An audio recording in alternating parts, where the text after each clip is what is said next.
Hi, TED Talks with Damon on location in Hollywood, California with the amazing That Slutty nurse, Brian Thomas. Me. How are ya? I'm good. Oh my gosh, I'm so glad to see you. I know, I'm so glad to see you. I'm so glad to be back in your bathtub. And if you saw our previous episode, this is actually a different bathtub. This is Brian's moved, as we often tend to do. But you were locked out because this bathtub is amazing, and your last bathtub was amazing, and that's not always the case in cities. No, for sure. I mean, I don't know about like LA though. I feel like the apartments, bathrooms are a little bit bigger here. So there's this apartment has a shower and a bathtub. That was smart. Yeah. There's a shower right there, so I think this was probably built in the 30s or 40s. I think so, yeah. So that, they understood people who lived here. Some might want to take a bath, some might want to take a shower, and that was okay. You could do all of the above. You didn't have to choose. Brian, I'm so happy to see you again. It's been way too long. I miss your energy, and I can't wait to hear what you're doing. Before we get to everything, I want to ask you, what do you like most about your body right now? Oh my gosh. Let's see. Right now my pecs. I've been pumping. Show the people. Yeah. Show the people. Yeah. We got some pecs going. We got hairy pecs right now. Yeah. I love that you don't shave that, because I know that, especially here in Hollywood. It gets so fucking itchy. Yeah. Well, I mean, I guess some people, people are very hairless here. Yeah. But I mean, usually not naturally. Not naturally, but I think a lot of people work in the film industry in this neighborhood, especially in West Hollywood. They all go to my gym. Does Hollywood pressure men to shave their babbies? I don't know. I would say that it is definitely when you are hairless, the definition of your muscle tone. Mm-hmm. I think it's more apparent. I think that if you're trying to look your fittest, having less hair or no hair will help you accomplish that goal. Okay. I think I'm onto it. Okay. I think that's what it's about. I think that's what it's about. Okay. Because not everybody likes I feel like the ratio to people who I get a lot of attention for having a hairy chest. Hell yeah. They're like, oh my God, hair. Because they're like, nobody's hairy. We're in a hair desert out there. Right, yeah. It's a hot commodity. Yeah. But you can tell that people really appreciate the aesthetic and are attracted erotically to body hair. Oh, for sure. Yet this area in Hollywood, in Los Angeles, seems to really discourage that. It's showbiz, baby. Well, I guess so. Okay. Yeah, I don't know. Okay. It very much is a showbiz town. And you don't when you live here, you're like, oh, it is very much a showbizy town. Yeah, and it's interesting because Hollywood aesthetics, for a very long time throughout the 60s and 70s, was appreciating the male physique in all its shapes and forms, including hairy, Sean Connery and Tom Selleck. Tom Selleck. That was a good thing back then. Right. So somehow that shifted. I'm still, people can comment if they have an insight, but I ask a lot of my guests, what happened? Okay, but let's get back to the 80s. It changed in the 80s. Well, now some speculate that it changed because it was sort of code for HIV, or rather not having HIV, that people were shaving their chests to prove that they didn't have KS lesions. Right. To prove that they were clean. Right. During that stigma. Yeah.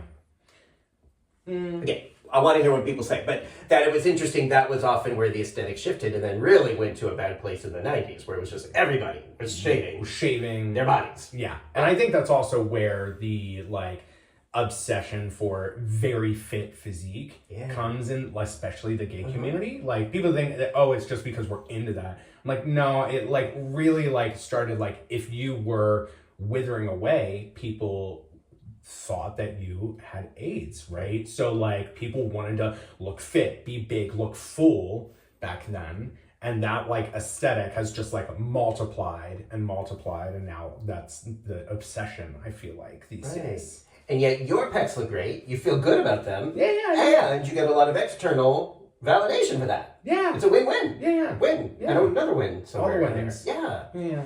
Well, I'm happy to hear that. And I'm really glad we're talking again. We last spoke a little over 2 years ago. And God, does it feel like longer than that? So for those who don't recall, you are an RN, you are a nurse. I am a nurse. You are a member of the kink leather community. I am. And you are helping people. You have dedicated so much of your career to helping our community learn healthy, happy ways to experience connection and sex and play. And be able to do so in a way that feels empowering and reduces any potential risk, which I still don't like the word risk, but that's what, understanding ways of being intimate without having to worry is a really valuable thing that you have been helping our community with. Yeah. So, first of all, I am curious to know, because we're sitting here in Hollywood recently, like really within a matter of a couple weeks ago, there were some major fires here. The world is on fire! Yeah. So what was that like for you in this particular location? So right here, if you aren't familiar with the geography of Los Angeles, because I wasn't until I moved here. There's the Los Angeles basin, which encapsulates like West Hollywood and Hollywood are on the more north side, and it goes all the way down to the shore, right?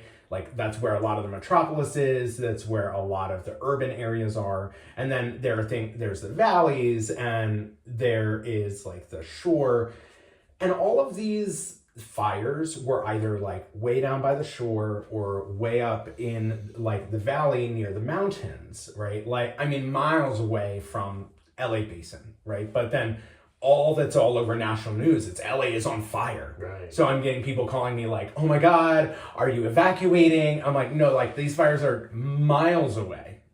Right. And excuse me. And I'm I'm having family members and friends call that are not from here, ask me if I'm okay, just horrified, right? Yeah. And I'm like, no, I really live in a very urban area. If for the fires to get here, it would really have to get bad. And but it did get bad. And then were I literally probably minutes before I get a message from my roommate, I'm telling my mom no, we're fine, there's nothing to worry about here. And my roommate, who had just left the house, sends a video of 2 blocks down up at the hills, because we live right at the base of the Hollywood Hills. Yeah. And there's a park called Runyon Canyon, which is an area that's not populated with any housing. It's all a park area on fire, ablaze. And it happened within it started at 6, and by 6:45 it had covered 11 acres. And then we were 2 blocks away from the evacuation zone. So that really woke me up, and I was this could happen that. It could happen so fast. And I'm sure that's how it was for the Palisades and the Eaton fires. Those are the 2 big ones. Yeah. And so it was very surreal, because we hear about this fire, then it's all over the news. We're getting notifications that we might need to evacuate. And so you can, if music was off and your TV was off, you would hear the entire building, everyone shuffling around, everybody, doors closing, doors slamming, cabinets opening, cabinets closing. Everyone was packing to evacuate. It was very surreal. It was really weird. I pulled my car out onto the street, and people are running out of their apartments, just packing their cars. It was a scene from a movie, some kind of disaster movie where people are packing. I was it was so surreal. But we ended up, because that fire was so close to Hollywood, all of the the Hollywood Hills, they were very aggressive, and the wind had subsided. So they were able to attack it from the air. Wow. Which was the problem with the Palisades fire, why it got so big so fast, is that it was too windy that choppers couldn't even fly. Right, they couldn't dump all that pink anti-flammable stuff. Yeah. But I think they were especially aggressive with this one, because it was right in the middle of the metropolis kind of area.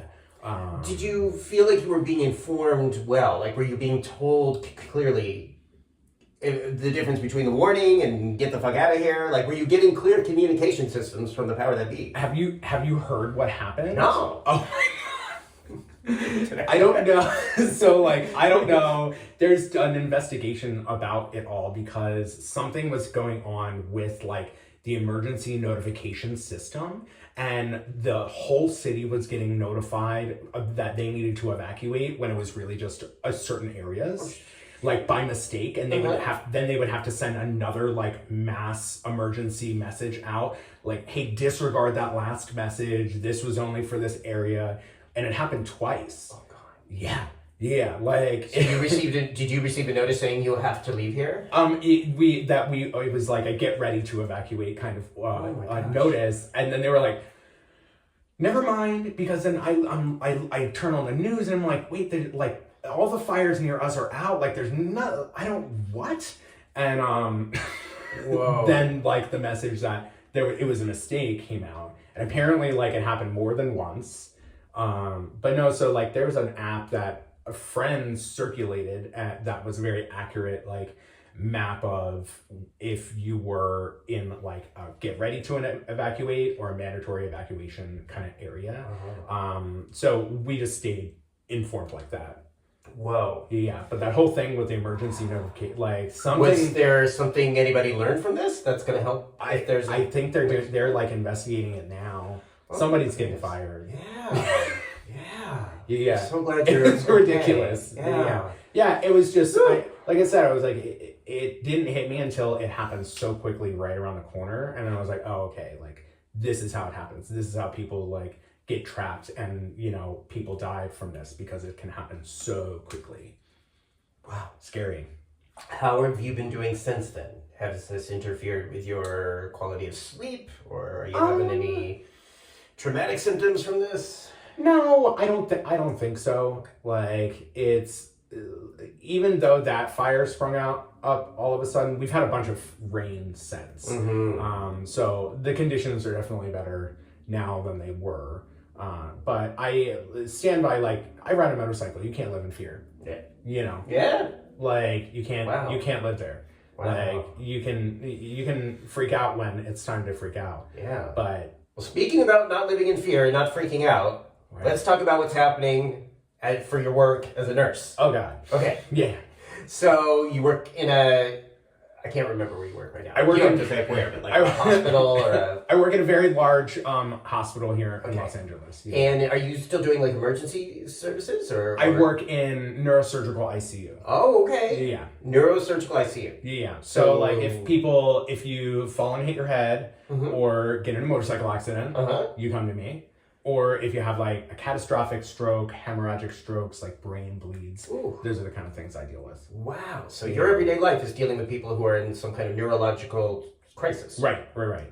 And so they come to you when they're in this crisis or when they're trying to figure out how to. Well, usually they're brought to us. They're right. Right. They don't just say, hey, I have a neurological crisis. I'm having a stroke. Someone has intervened or found them. Yeah. What's that like for you?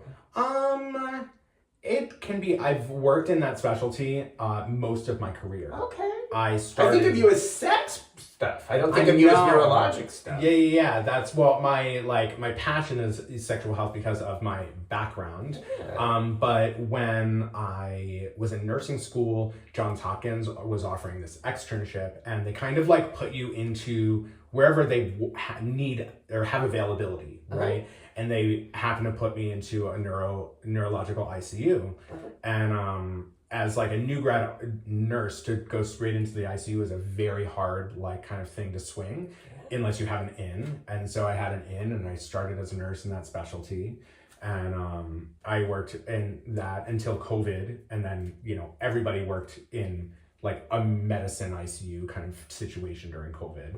And then when I came to Los Angeles, I came back to a neuro ICU. Wow. Yeah. So how does that impact you to see people in that state, in that very, very vulnerable state of not, sometimes they don't usually know even where they are. Yeah.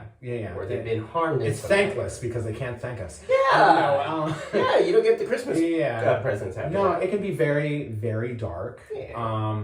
The neurological ICU is possibly one of the hardest specialties, I think, to like work in, because I see fates worse than death, right? Like there is fates worse than death, and it's what? being kept alive on life support, Okay. right? With against your wishes sometimes. So what happens if people do have a whatchamacallit, NDA? So if you have family that waits until you are incapacitated and can no longer make decisions for yourself, DNR, right? Yeah, your family can reverse all of that.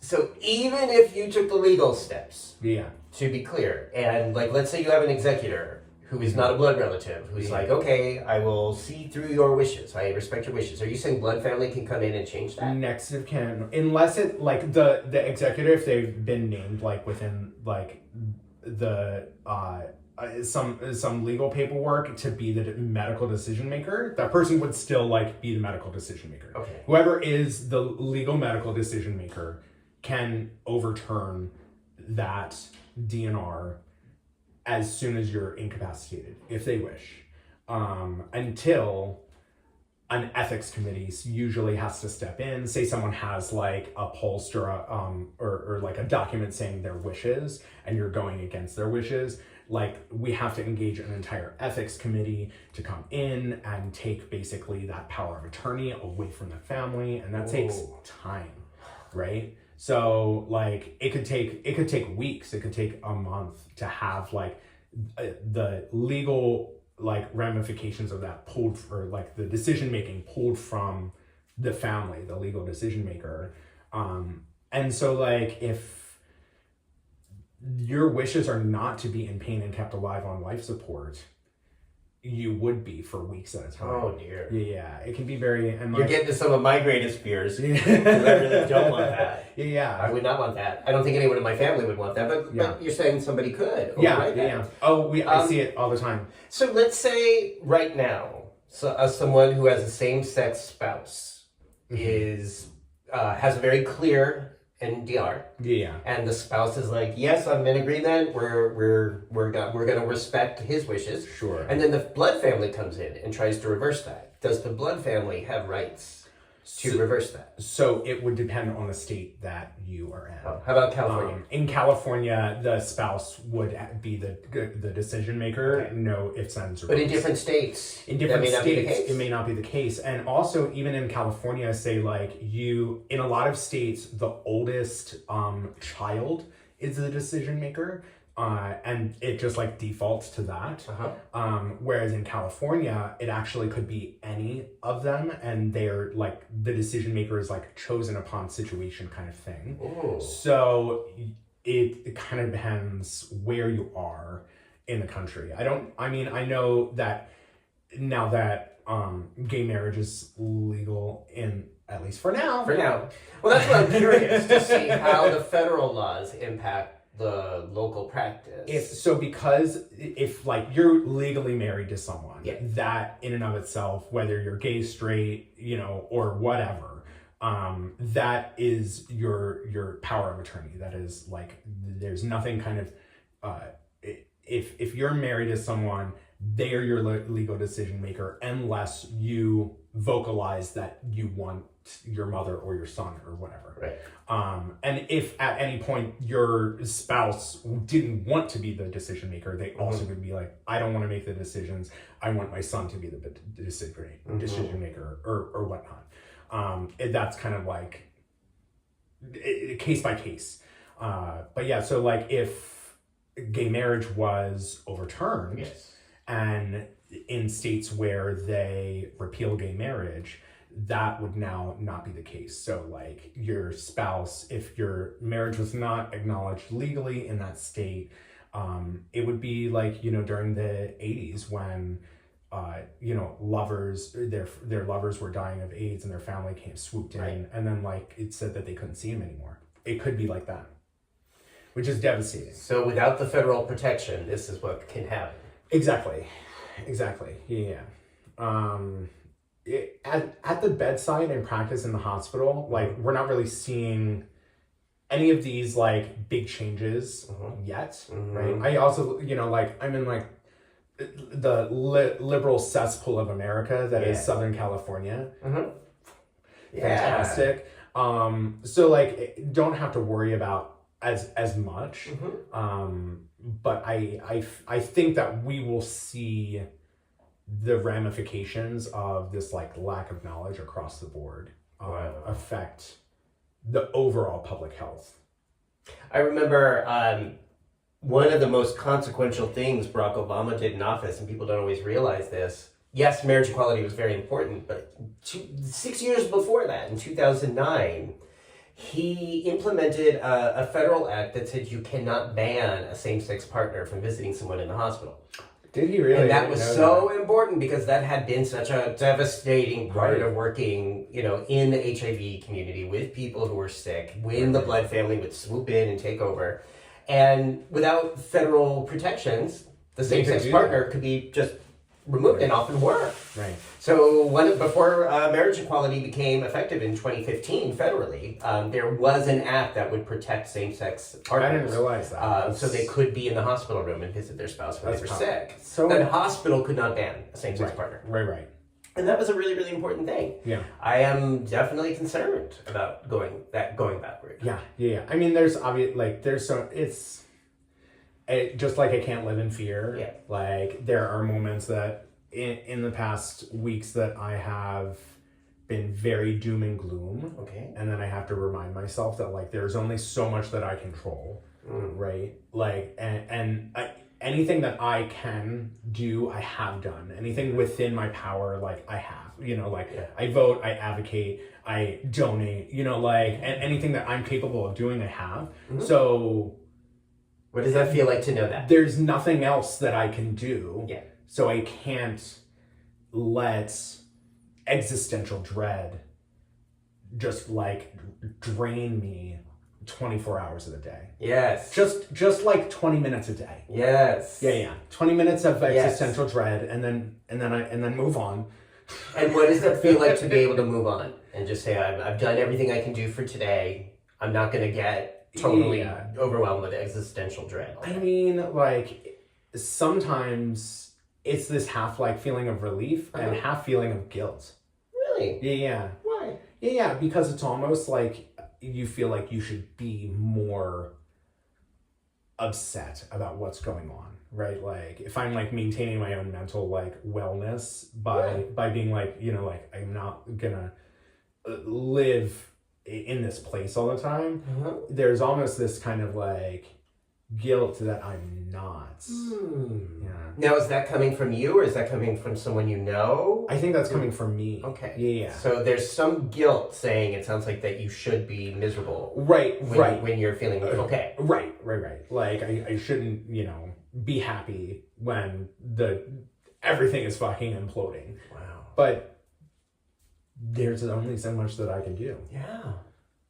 So, talking about it then and just seeing it that way, what would you like to be? Like, would you like to be able to access those pockets of relief without giving yourself shit and guilt for feeling okay? In a perfect world, that'd be great. Well, but that's the whole thing. We're not in a perfect world. Right. So that's my question to you and to people that I'm talking to is how then do we proceed with a semblance of peace and pleasure and purpose given the difficult times we're in? And can we allow for that to be there without shame or inner guilt? Right. For saying, you know what? Sometimes I'm going to have a really wonderful day. Sometimes I'm just going to feel good or fucking happy or dance or celebrate. And like, that's okay. And that's okay. Right. That's actually, in my opinion, very necessary. Yeah. That's what this series is I think like. we just need to keep telling each other and get that message out, because I do feel like I'm not the only one that feels that way, right? Like that it is, even when the country is melting and, people that we love are in danger and being denied existence and things like that, like, it's okay for you to have a good day and to feel good and to like enjoy things that you enjoy. Yes. But I think like... Can you allow that? Yeah. But I think that like you need someone to tell you that that's okay. Okay, I'm telling you it's okay. Okay. All right. Problem solved. but honestly, that we have these conversations, that we affirm and reflect that in each other. It's okay to have a good day. Right. It's actually so important. More than ever to get through this time that we find ways to access peace and celebrate and connection Yeah. and bathtubs In bathtubs. and laugh. And if you a see bit. people that are not with, like, not there, drag them into the light, right? Like, and assure to them it's okay for you to forget about everything that's going on Absolutely. for however long. Absolutely. So when you were saying that earlier, I was thinking about the serenity prayer that's often spoken in and out of fellowship circles. Yeah. I'm just going to adjust, but also, a lot of mental health circles. It's like, so, sort of a version of the serenity prayer is higher power, give me the ability to change the things that I can today, which you mentioned earlier. Mm-hmm. We're going to talk about how you're doing that in your work. Mm-hmm. The ability to accept the things I cannot change, which is a lot right now. Yeah. And the wisdom to know the difference. And that's going to change every day. That's always the one that I struggle with. Well, it sounds like in a way you kind of know, like on a given day-to-day basis, there's certain things you can get done and other things you can't. Yeah. Right? But if we can't access that serenity, I think that it's going to kind of be like driving a car with the emergency brake on. Right. We're going nowhere. We may get somewhere, but we're going to be in really bad shape by the time we get there. Even if we get there, we're going to be pretty fucked up by the time we get there if we keep proceeding through life with existential crises every single day. Right. I think there's ways and avenues by which that we can still access joy even when the world around us is not reflecting or validating who we are. Right. And I think that's so important moving forward for the next couple of years. Yeah.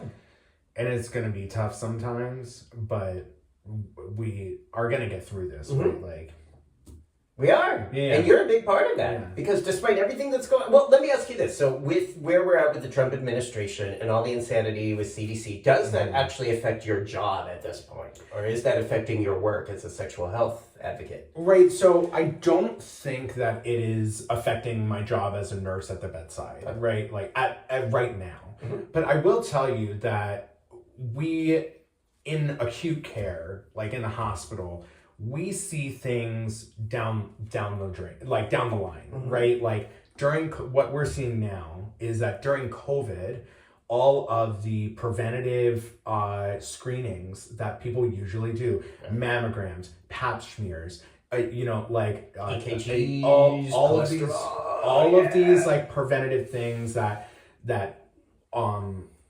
really keep people from getting sick didn't happen. And, there's already lots of barriers for people to seek healthcare. So, if it was already difficult for someone to, continue their care, the COVID just made it so much harder and people didn't go back, right? So now we're seeing strokes, heart attacks, cancers, all these things that are usually preventable. We're seeing surges of those now. Wow. Right? So at the bedside in acute care, we see things later. We see the kind of ramifications of public health failing. Wow. So in acute care, it's a little bit different. It's the stuff that's happening in public health now is what we're going to see in a few months, a few years, a few decades, right? Right now, there's, because of the anti-vaxxer movement, there's these measles outbreaks in Texas and New Mexico there already have been 2 deaths and I think several, with 20 hospitalizations. Right, so it's these things that kind of trickle down and cause us these immediate they're not immediate now. People think, oh, well, it's a vaccination, they'll be fine. But 5 years from now, when the rate at which people are vaccinated falls below the line, the percentage at which we have herd immunity, that's when we see people come to the hospital. Right. Things really change. Right. So in practice, I'm not seeing a lot.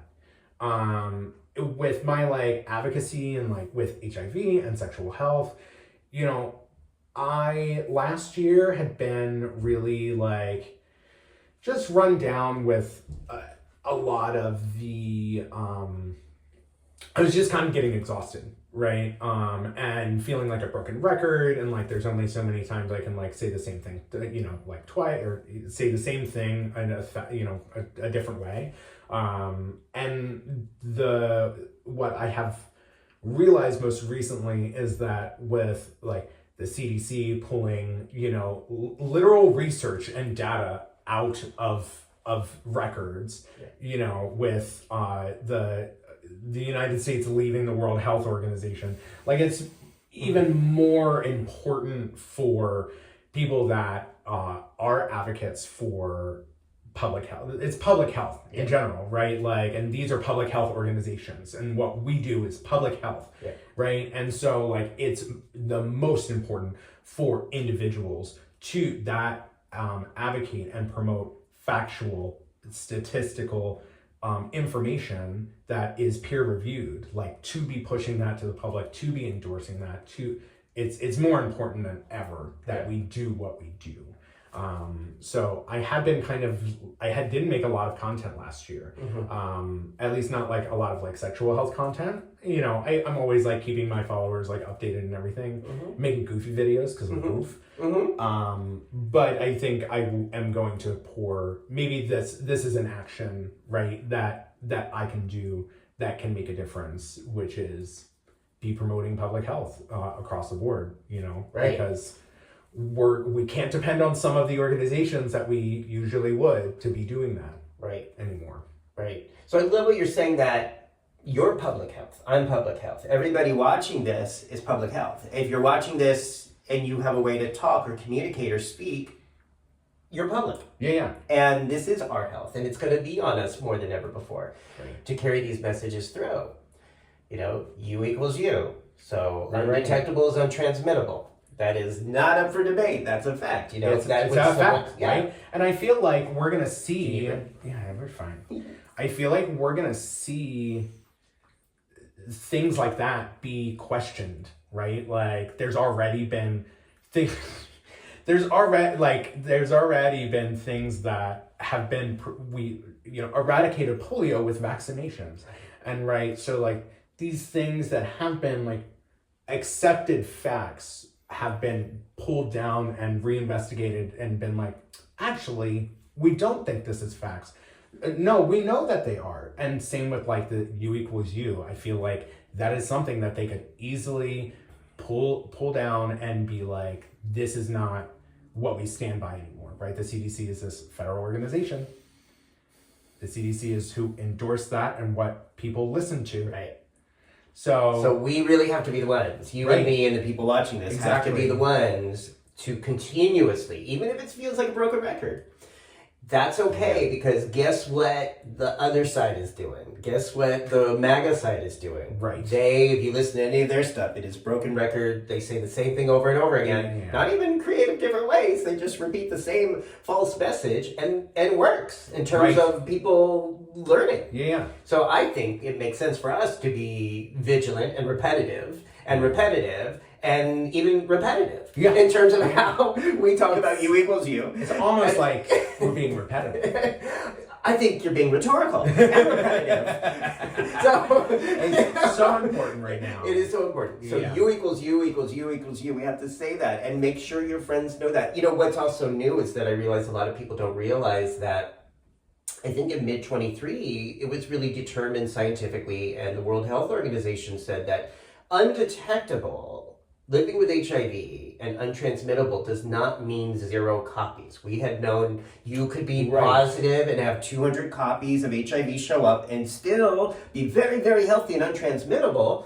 And now, today, we understand that it's actually less than 1,000 copies. It's not. I just clarified this yesterday for someone in the Facebook Perfects group.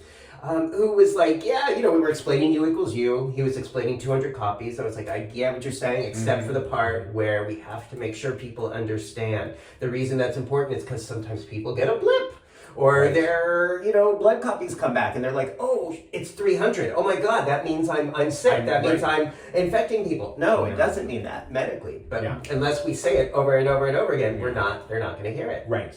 The other thing we've talked about, is worth repeating, is the innovations with DoxyPEP.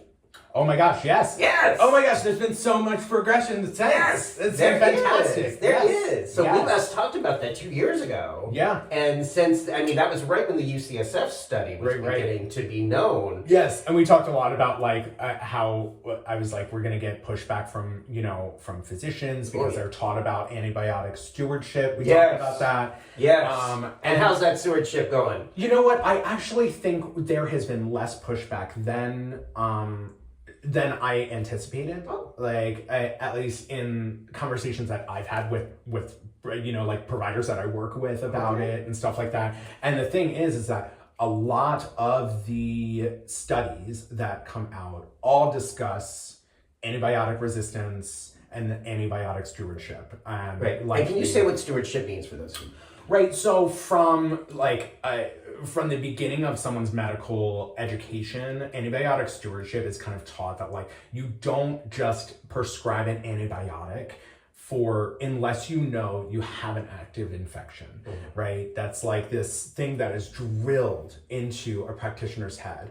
And it really is a public health kind of perspective in that if you are prescribing an antibiotic and to someone that doesn't have an active infection, you could be causing antibiotic resistance they could have something else that then becomes resistant to that antibiotic. Mm-hmm. And Doxy is used for many things, right? But this is just like this is still a concept that is very important for a lot of antibiotics, right? Like in the hospital, we see all of the acronym bacterias, right? The MRSA, the VRE, they're all like acronyms for an antibiotic resistant bacteria, right? So like VRE is like vancomycin resistant bacteria, right? So the antibiotic stewardship, it is a very important concept for medicine, for combating bacteria, right, in general. And correct me if I'm wrong, but the fear is that if you are being told to take an antibiotic and you're not actually taking enough of it, then that bacteria within you could overcome the limited amount of the drug and become a super bacteria that's resistant. Right. And that's what they're afraid of. Yes. With DoxyPEP, when we talk about using doxycycline to prevent STIs. Mm-hmm. However, what we've seen so far, what actually has happened is what?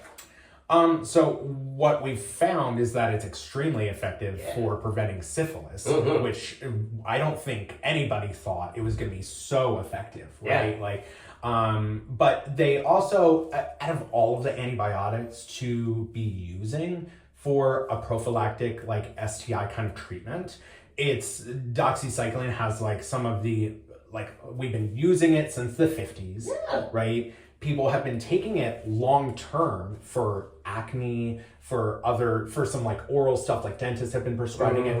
So people, we already have record of people taking it for long periods of time, and the general population has not developed, like their bacteria in the general population has not developed a resistance. Right. So we know that all those people were not taking it perfectly. Right. They didn't. Right. They may have had stewardship because a lot of people who are given medications don't take them perfectly. Right. That's why when you're given an antibiotic for an infection, they say take this whole prescription. Yeah. Like that's part of antibiotic stewardship. Right. One of the things, I actually just read a article on DoxyPEP yesterday, and it said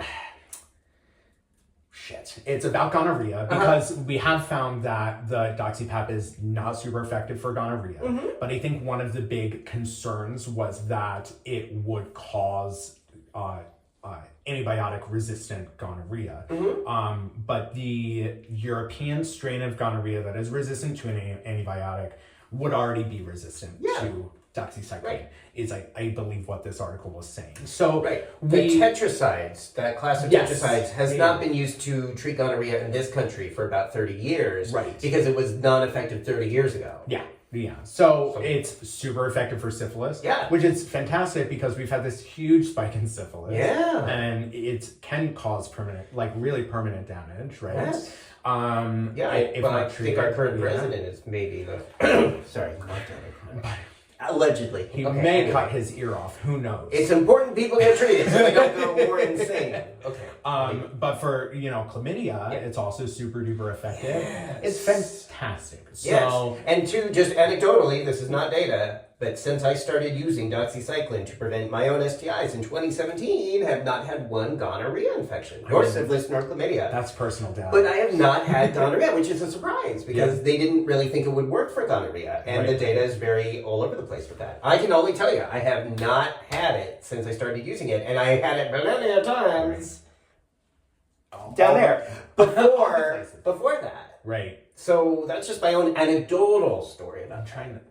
I'm trying to think last. I had gonorrhea recently. But were you using Doxy at the time? No, I had not used Doxy that so time. that's just but anecdotal evidence. If we're the thing is this like herd immunity idea, right? Yeah. Like it's the idea with sexual health and DoxyPEP and frequent testing, that's not necessarily herd immunity, but it is the same concept, right? Like, especially if you live in a very predominantly like queer community that pays attention to their sexual health. A lot of the sluts in this community are also on DoxyPEP, right? Being tested every 3 months because they're on PrEP, taking PrEP, right? So like you're already, if you're sleeping with people in that community, and the people in that community are also taking care of their health, right? Like even if DoxyPEP isn't effective for gonorrhea, there's just generally going to be less of a chance of you getting it because the person that you're sleeping with has less of a chance of getting it. Right. Because they're getting tested. Right. Like, so it's that same kind of concept. Right. And we do have the data for that from San Francisco. Yes. Because they did a pilot project. Again, the data will be linked down below, but in the San Francisco general health clinics, sexual health clinics,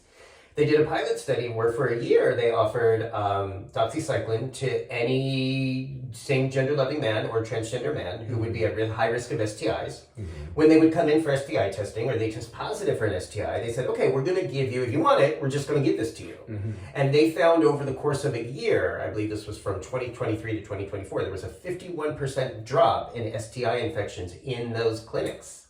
Fantastic. So the data will be linked. So we do see on the community, on the herd level, it does help. Yes. But I still get a lot of the pushback from providers. Yes. Who are so living in the place of fear. What if? It's that concept that's like ingrained in them. But I will tell you, I have been surprised twice in the past 2 years since I've seen you that when I permanently moved here, I got a new provider, and he was not gay. He was not working in an LGBT clinic, and he saw that I was prescribed Doxy, and he was like, "Oh, you're taking DoxyPEP? Yeah, let me write you a new prescription for that." Beautiful. Not even a thought behind it. He was from New York, so maybe but yeah. So I was kind of taken back. I was surprised that he just. So that's great. Wow, that's great. What we need to work on is. So as you said, that study included trans men. Yeah. One of the biggest issues that I think so. I have to double check. The data will be down below. If I got that wrong, I'm sorry. It's very difficult getting medications approved for people who are born female at birth. Yeah. Right. And we know notoriously it's harder to get medications approved for women over men, and it all has to do with pregnancy and things like that, and risks associated with giving someone an experimental drug during pregnancy. Anyway, I'm sorry. I think the correct was transgender women. Okay, the same as the PrEP. Transgender women born male at birth. Right. I believe that is the part of the pilot. I've had several trans men communicate that doxycycline is not even FDA approved or CDC approved for trans men, people born female at birth. Yes. And it's for the same reason. It's harder to get drugs approved for people born female at birth. We saw it with PrEP. We see it with HIV medications, and we are seeing it with doxycycline. Yeah. So we need to see studies being done for trans men, so we can have it approved for trans men. But I want to say, let's talk about what that means, especially today, to have an FDA approval. I would ask you... Does it mean anything now? Does it mean... Well, but did it even mean anything before? When were condoms approved to be used for HIV prevention? Oh gosh, I don't know. Was I alive? If I told you 1984, would you be surprised? 1987? I bet it was later. 1992? How about 2022? Really? I mean, I'm not surprised at all. So here's the thing. It's cripplingly slow. It's not about science. It's not about what works. Right. PEP has never been approved by the FDA. Condoms were never approved to prevent HIV until 2022. And the only reason they were approved then is because a company paid the FDA millions of dollars to review an application for a specific condom they were marketing. So the FDA is driven by funds. You have to have millions of dollars to apply for a patent through the FDA to have your drug approved for a specific reason. Right. A lot of companies don't have it or don't care. So no one, I mean, doxycycline's been generic for like 50 plus years. No one's going to make money from this. So there's not going to be an FDA approval because no one's going to pay millions and millions of dollars to get the FDA to do something that they don't have to do because there's no money to be made because it's already generic. And a brief. So this is why we need to have broken records and repeat, and rinse and repeat. Because it's like FDA approval doesn't mean shit when we have the science and the data. This is where the harm reduction piece comes in. We have the science and the data to support and sustain doxycycline's use to prevent STIs. Right. I get very excited about this. I know. Sorry, folks, but I do. Well, it's some of it has to do with so with doxycycline, it's approved for, medications are approved to be prescribed under indications, right? And so doxycycline needs to be approved for under the indication of, STI prophylaxis or pre-exposure. When you get down to approving it for people of certain genders, then it becomes this a lot of black box warnings, not approved for pregnant women or whatever. So I think that's what trans men are running into. The problem that they're running into is that a friend of mine went and asked for it, and they're like, well, all of the studies are for people born male at birth, and because it's currently being because the FDA hasn't approved it for it given under the indication of prophylaxis for STIs.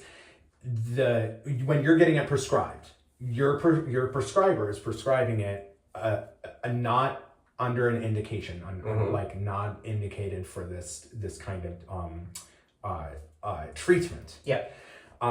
So providers are giving even more pushback to trans men because not only is it not indicated for this, but you're also giving it to someone that none of the research trials have a large population. But we know that it's safe. Right. So that's and if a trans man catch-22. If a trans man comes to that same doctor and says, "Hey, my partner just told me that he's positive for chlamydia and we just fucked last night," what are you going to do? Right. Most doctors, at least around here in New York, are going to say, okay, we don't have to wait days and days and days to get a test. We're not going to get a test accurate anyway. Let me just give you the drug. Right? I mean, that's what they would do in New York. They're like, okay, I'm going to give you preemptively. Right. Doxycycline. Here's the prescription. To prevent chlamydia. You see how we're going around in circles? This is why, I say this and I repeat this because it's I get that some doctors operate that we have to be perfect. And myself and Anthony Fauci says perfect is not the enemy of the good. Doxycycline, we don't know how well it works to prevent with trans men, but we know it works. And we know that it's a safe, effective antibiotic for people of all genders, right? Why not give people that tool? Yeah. And maybe for pregnant people? I don't know. I'll have to look. We'll have to look that. I'll have to look. There's there's a very short list of medications that are approved for pregnant people. Oh my goodness. This is so exciting. I love these conversations. One of the new things, and I guess the last couple of years, is that I can't remember, I think it's Truvada, is approved for pregnant people. Oh! I think it was a year or two ago. And that was a huge thing. Huge, because it's so hard to get medications approved for people that are pregnant. Wow. And you can look this up later if I'm mistaken, but it's one of the either PrEPs or the there's several. It would have to have been Truvada because we still don't have any evidence for Descovy with pregnant people who can be pregnant yet. It's coming. Yeah. So speaking of repetitive and getting these messages out here, last time we talked, you helped me understand the world of TikTok. which I'm in my 50s, so I still... But since we last spoke, a lot has happened. A lot has changed in the world of TikTok in terms of messaging. So I don't even get what is happening with TikTok, and do we even still have a TikTok today? Can I tell you? I don't either. Okay. I don't think anybody does. You know, so... And you use it. The reason I'm saying this is because you use it so effectively to communicate. That's where my follower base came from. Yeah. It's where, you know, like all of my kind of public health outreach even started. Yeah. So yes, TikTok still exists. TikTok did not get banned. Okay. Well, got banned, but then... So there was a 16-hour, I would say, reprieve when all TikTok users got a message that was like, TikTok is now banned in America. You're no longer, you know, like the app shut down. Mm-hmm.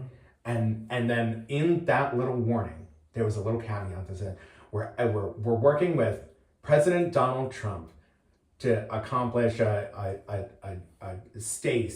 or like a reprieve of this congressional law or order or whatever. Okay. You get what I'm saying. Not 12 hours later, TikTok is back up. Wow. And the first thing that you get when you open TikTok is a notification like, thanks to President Donald Trump, we're able to like make TikTok available to all Americans. Right? So like it you know, if they wanted to make it seem like it was a real like danger of shutting down, they should have kept it down for more than fucking 12 hours, right? And what was the so-called danger? So the whole like thing that Congress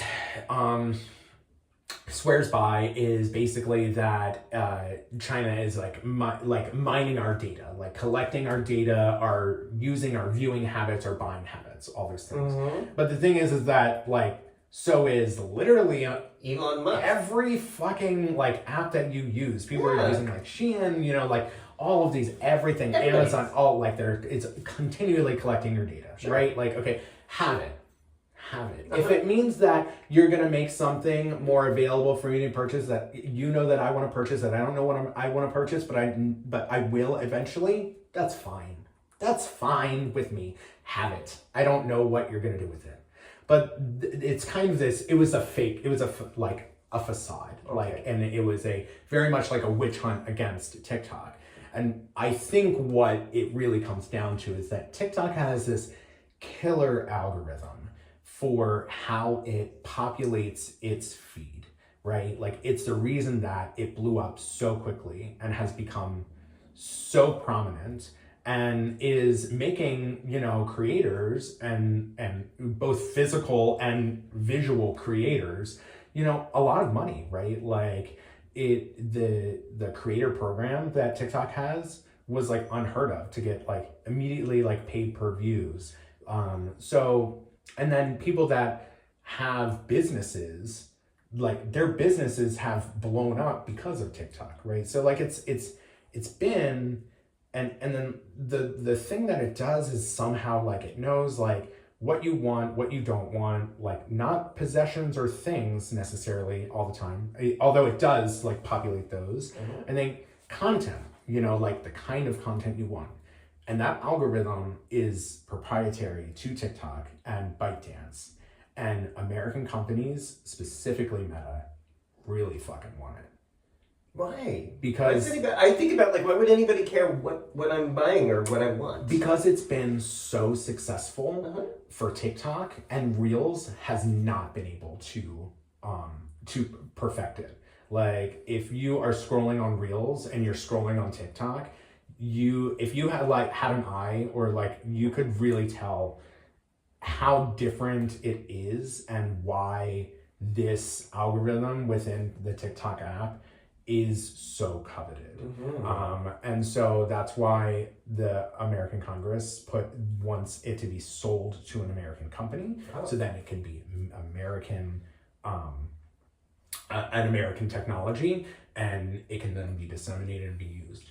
right? So that's what I like. They're like it kind of is all about. At least this is the information that I know. Okay. So how do you feel about this as a TikTok creator? It doesn't give me a lot of faith in the app with this like shutdown and this kind of like. But now every social media app, every one of these like billionaire, heavy hitters are all kissing Donald Trump's ass. And that's what this whole thing was all about, right? So that TikTok could be like, thank you, Donald Trump, for keeping us alive, blah, blah, blah. They were never going to shut it down. It's millions of Americans use it every day. And millions of Americans make money. I was going to say, really, a lot of people were depending on that for their content, for their money. Like, not just content creators, like, those are, like, a small portion. But because TikTok Shop came about maybe 2 years ago, and it was really fucking annoying. But it started making local, like, people a lot of money. Like, it was very easy to have your own business, and you had to go through, like a screening process to be accepted into the TikTok shop, but then you could sell your goods right through TikTok. Wow. Like, you could make a video of you making a pot and put a link to buy that pot, and then and the viewer could click it, bought right then and there. And like, that's like the first time that a local vendor could have that close access to a buyer, right? Like, without like, you can do things like that through Amazon, like sell your products through Amazon, through Etsy, but because TikTok is so immediate, it has been so effective for, private businesses. Wow.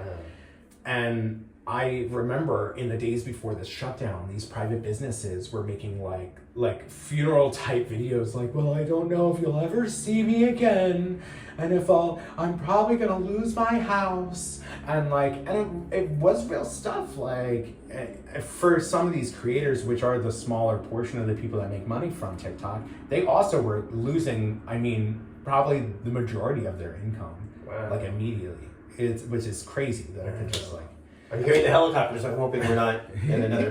Sorry, I'm not even going to joke about it. No, it's just a car chases. Okay, all right, that's fine.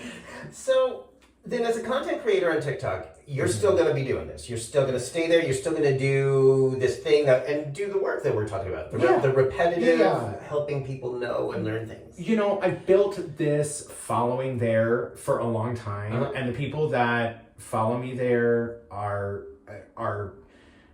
some people I've met in person and have, expressed to me how much, like, me just being, like, sometimes people, like, me just being openly HIV positive, working in healthcare, being kinky, and being sex positive, just being present on social media, on TikTok like that, has helped them. It has. And, you don't think about, like, I think about, like, just being a goof or doing something sexy or whatever, but like, just me being present and being public about my HIV status helps other people, right? Like, it saves lives. Yeah. So, yes. I will, most of my following is there. I'm going to keep on making content.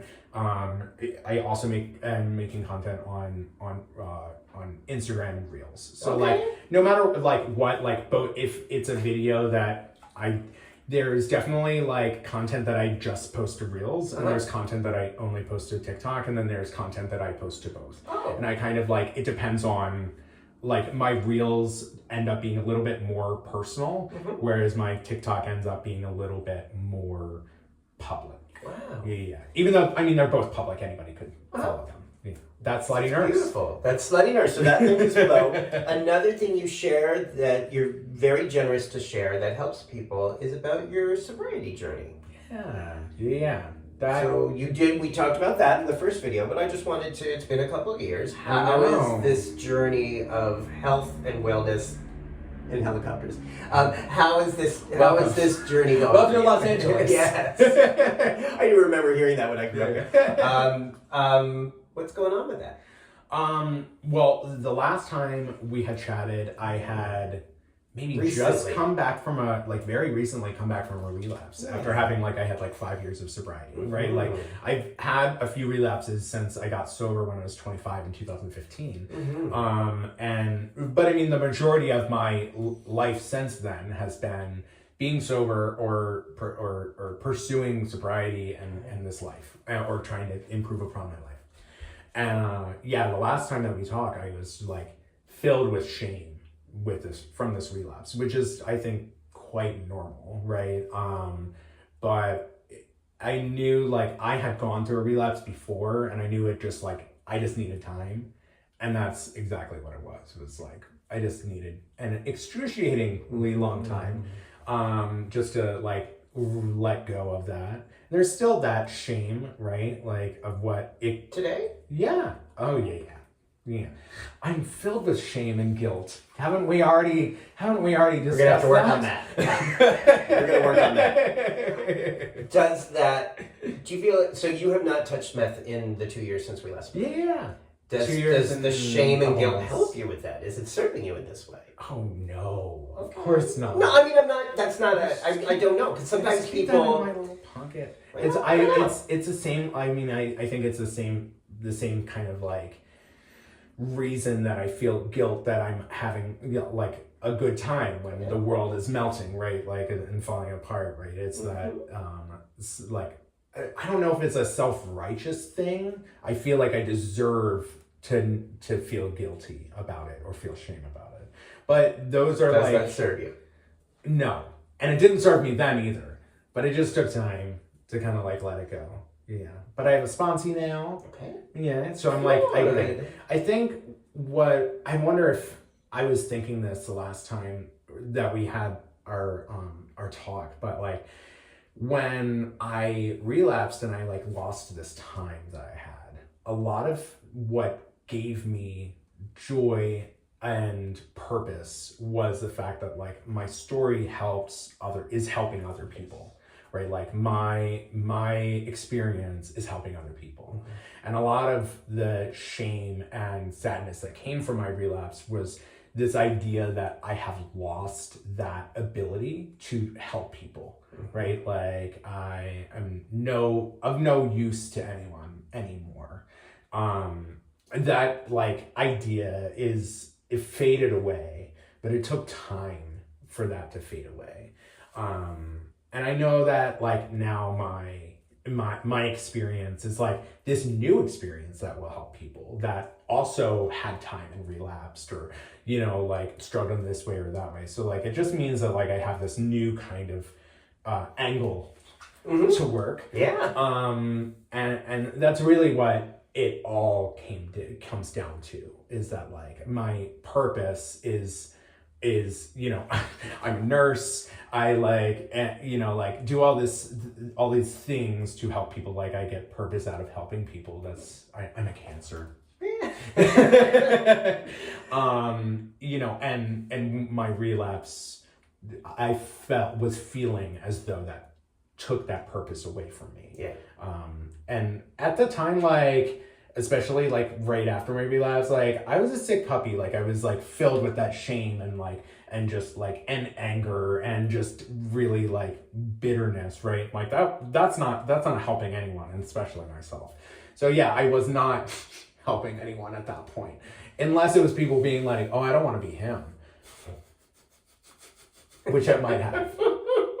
Messy girl. Yeah. So, but no, it's much better. Thank you. Yeah, it's more of a slow burn. Yeah, and I do, again, because you share your story generously and vulnerably, that does help people. Yeah. And that no one's journey is linear here, right? Yeah. I was asking about guilt and shame because I do know some folks who have maintained the course of sobriety and then start to kind of build a superstition around, I need to feel guilt and shame in order not to use. And again, I ask this question openly and honestly. It's does that serve you? Maybe it does. Maybe that's the system. Maybe that's what keeps you from going out. Yeah. And I also wonder if there's a pathway by which we make healthy decisions, reduce risk, and nurture joy and celebration in our lives. That's coming from a place of, for me, a higher power and God is about a loving joyful energy. And I feel no guilt, no shame, and no shame about that. I really have made it my program to like not have a life with shoulds. So I feel accountable to that. But it's not coming from a place of like, oh, there's something wrong, or if I'm having a really, really good day, I'm going to feel bad about that. Or if I do something fucked up and stupid, I'm not going to feel bad about that either. I'm just going to take all of this as like, all right, what am I learning here? How am I growing here? And can I grow in a way so I don't keep doing stupid shit over and over again, expecting different results? I think when it comes to, in my experience, when it comes to sobriety, you know, so sometimes whatever you need that's going to keep you from picking up that day, that time, that hour, that year, whatever, is what you use, right? And sometimes the guilt or the shame associated with coming back after a relapse, thinking, well, I don't want to fucking do that again. Right? Like, if that's what you have to do, or that's what you use to stay sober at that point, like, it doesn't, like, that's keeping you sober, whatever. Okay, do whatever you need to do to stay sober. Do I think that that's, like, a healthy, like, way or sustainable? I don't. I think that eventually you have to stay sober for something, not necessarily because of something. Oh, let's say that again. Let's repeat. You want to be sober because you're for something, not against something, or avoiding something. Right. You don't really stand for something. Right. You want to be sober because you want to improve your life and improve the life of others. You want to be sober because, you know, you want to have a relationship with your family. You know, you don't want to. I want to be sober because I, you know, don't want to have to come back after a relapse or like things like that. It's choosing love over fear. Very much so. Ultimately. You can choose a loving path. Not using meth is a loving path because you know how disconnected you feel and how bad you feel when you do use. And like you said, you don't feel your purpose when you use. Yes, very much so. So I think it's a loving thing. It's very much an affirmative. It's something that you're for is your health and your wellness, which is a loving thing to do, to act in your favor. Which if you can get there, that's fantastic. And sometimes, especially in early sobriety, like, that's just not, it's you can't even wrap your head around that. And if what's going to keep you sober for that first year, those first couple months, those first couple days is I don't want to be back there, then use it if it's going to keep you sober for now. Right? Amen. But eventually you have to get to that better place. Right. Yeah. And you're there today. I'm here today. More so than the last time. Okay. Yeah, definitely. Awesome. Yeah. I don't know if I'm completely there, but I'm on my way. But you're more I'm on my way. I'm on my way. Yeah. Beautiful. Last question. Or maybe second to last question. So we've talked today about being kind of in the middle of fires, in the middle of medical fires, legislatively, TikTok fires, Trump fires. What at this moment, if anything, is giving you a sense of hope for our future? Oh God, that's a hard question. Sorry. That's a hard question.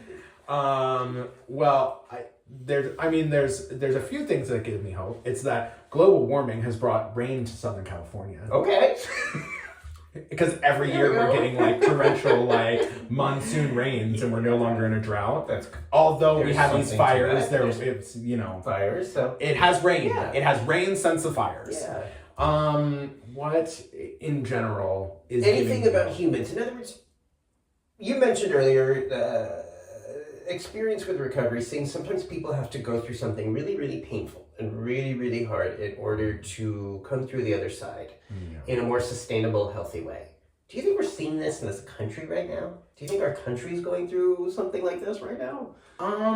I think maybe not so much the country, but I feel like I am seeing within the queer community a lot of standing together generally. I think there's a lot of like, okay, we're kind of circling the wagons. And if that's gonna get us through this, and get us, then that's what we're gonna do. And I feel like I am starting to see that. I know that at least I live I live in West Hollywood. It's like the gayest fucking place in the world. Well, at least America for sure. And but so everyone that I see, people are like, how are you? How are you handling this? What's going on? Right? And like that gives me hope that like queer people are supporting queer people. And that's all we're gonna, that's what we need to be doing right now. Beautiful. Yeah. Beautiful. Yeah. Is there anything I haven't asked you that you want to make sure people know or look up or think about? Nothing. Okay, we covered a lot. Yeah. I'm so grateful to you. I'm so grateful you took the time to speak with me and share your bathtub with me here in West Hollywood. And again, that all of these fires around us, literally and figuratively, kind of seem to lead you back to a place of trying to figure out how you can be of greater service and contribution to our community. That gives me hope. Because you're a youngin'. I'm in my 50s. I know you're 34. 35. So to see people, just all of us of all ages thinking about trying to find something in this moment to work with that might help us get through this in one piece. Mm-hmm. Perhaps someday even stronger than we were before. But hearing your commitment helps me to feel in touch with that faith. So thank you, Brian. You're amazing. I'm so glad you came over. Me too. Me too. It is a pleasure. You're welcome in my tub anytime. Okay, so I'll be back. Yeah. Because, this is the beginning. I think these subjects are the beginning. And I may need some TikTok advice from you because I'm thinking of a few things. So I've got you. Okay. So your links are going to be down below to follow That Slutty Nurse on TikTok. That's me. And Instagram, right? And the Slutty Nurse. On there too. Yes. Anywhere else people can follow you, or anywhere else you would want people to check in or see what you're doing? Those are my main two platforms. Okay. Would be TikTok and Instagram. Cool. Mm-hmm. And I don't have X anymore. I got rid of X. I got rid of Twitter. Okay. Good. And if you like this interview, subscribe down below. There's about 170 episodes that are free, and about people who are like Brian trying to find ways to make our community a happier, healthier place. And this to me has, over these recent years of doing these interviews, this has been sort of like, all right, I can't really handle watching the nightly news right now, but I have been going back at some of these TED Talks and saying, there's so many people in the world who are trying so hard to do good things. Yeah. And I need to remember that. And I hope you remember that. And you've had a lot of them in your tub. A lot of them, 170 of them. And counting, and repeating, and repeating, and repeating. Over and over. Rhetorical, and repeating. Yeah. So we're going to keep repeating joy, happiness, meaning and joy, and again, trying to get through this community connection. And for me, it's going to be no guilt or shame about feeling happy. Just joy. Not just joy. I'm okay with feeling pain. Oh, okay. But I'm also really okay with feeling happy. Right. Or joyful on any given day. And I'm really okay with the that. Time. Yeah. Right. Yeah. But I'm really make space for the pain and the fear. Yeah. So it's all there. Okay. Until next time. Thank you for watching, everybody. Bye, everybody. Bye.